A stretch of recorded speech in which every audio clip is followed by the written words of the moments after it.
value of Baboró to me, I suppose, as a parent, as a board member, and as somebody who lives in Galway. And when I was thinking about that, I was thinking about a conversation I had with a friend of mine about 2 or 3 weeks ago. And we were talking about parenthood. And we were saying how one of the great things about being a parent is you spend the first part of your life getting to know the world, seeing how it works, trying to understand it. And then when you become a parent, you get to see it all again through the eyes of your children. So you think about that, the first time a baby sees snow, or you've got a child on a plane for the very first time, and that moment when you break through the cloud and you see through their eyes what it's like to see the skies. Or the first time, a teenager encounters love. It's incredibly messy and a little bit funny, but it's still, it brings you back to something that you experienced a long time ago. And what all of this does is it takes those things in our life that we take for granted, that we see every day or that we see very regularly, and it makes them special again. And it makes them unfamiliar to us again. And that's one of the ways in which parenting makes life worth living. And we were talking about that and made the observation that the same is also true about the world of the arts. That's what the arts do too. They take things that we think we know, that we take for granted, and they make them seem special again. Music surrounds us. You get on a lift and there's music playing. You go to the shopping centre and there's music playing. But for those key moments in our life, when we want to celebrate a marriage or mourn the passing of a loved one, those are times when we turn to music as well, and it takes on a much deeper and more profound meaning. And there are lots of other ways in which art generally does that too, and that's one of the ways in which the arts make life worth living as well. So what I really appreciate about Baboró is that they take those two things together. They're protecting the arts, but they're also giving our children confidence in seeing the world from their own point of view and seeing the world in these new ways. Now, somebody who works in a university, I've seen a lot over the last number of years how an immersion in the arts helps people to see the world in exciting and in new ways. We see this happening particularly in the United States. So, for example, in the Yale School of Medicine, if you want to be a doctor, you have to take a class in drawing. You have to learn how to draw.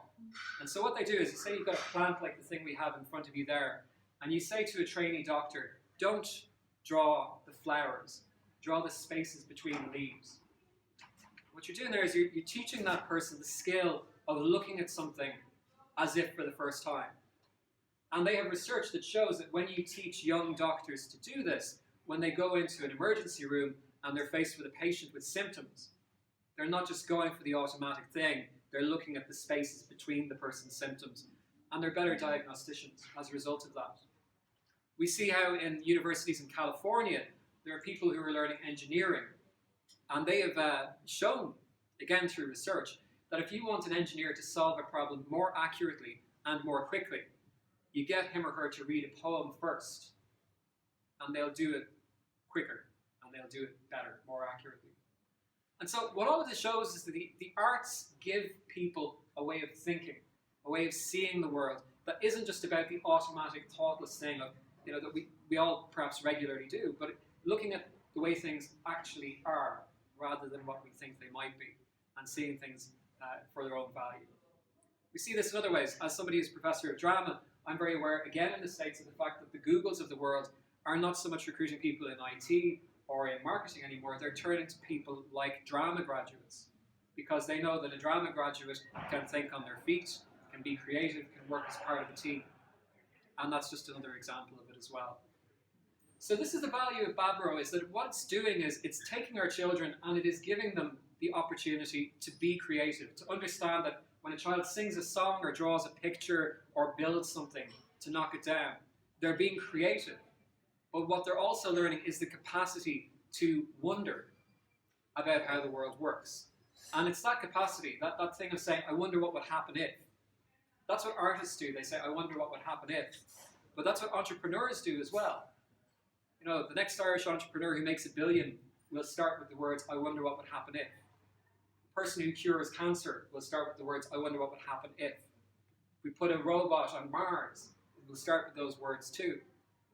And so Baboró, in placing that capacity for wonder at the forefront of what it does, It's taking our children, nurturing something that's so important for them, that protects not just the arts, not just creativity, but our society and our environment and our future as well.